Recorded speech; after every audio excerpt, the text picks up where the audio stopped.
Recorded Books presents an unabridged recording of The Summer of 1787, The Men Who Invented the Constitution, by David O. Stewart.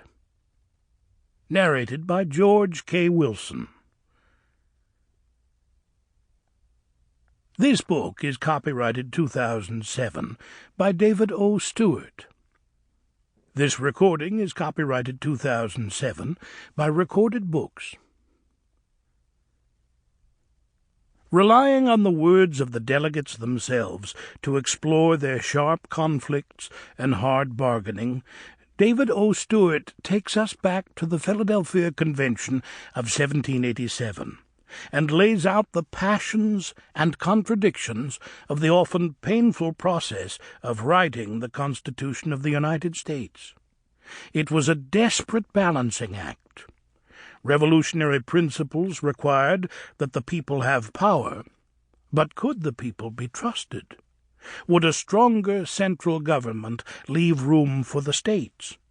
Would the small states accept a Congress in which seats were allotted according to population, rather than to each sovereign state? And what of slavery?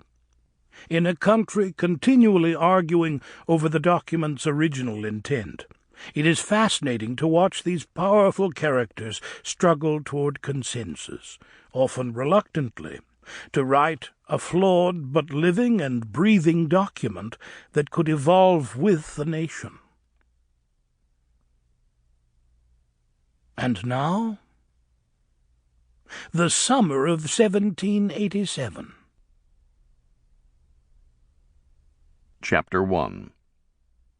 It started at Mount Vernon. March 1785. Snow was falling outside as George Washington mulled over the problem with his neighbor, George Mason. A fire in the west parlor, where the Washingtons entertained guests, pushed back the night chill. Both men favored sweet Madeira wine in the evening, and Mount Vernon's house slaves made sure they had everything they wanted. Dedicated farmers, the men talked easily of the cold weather that would delay spring planting, and of the grafts Mason recently sent for Mount Vernon's cherry trees. On the other side of the mansion, the wide lawn sloped down to the Potomac, which curved gracefully between Maryland and Virginia on its journey from the western mountains. The river was the problem.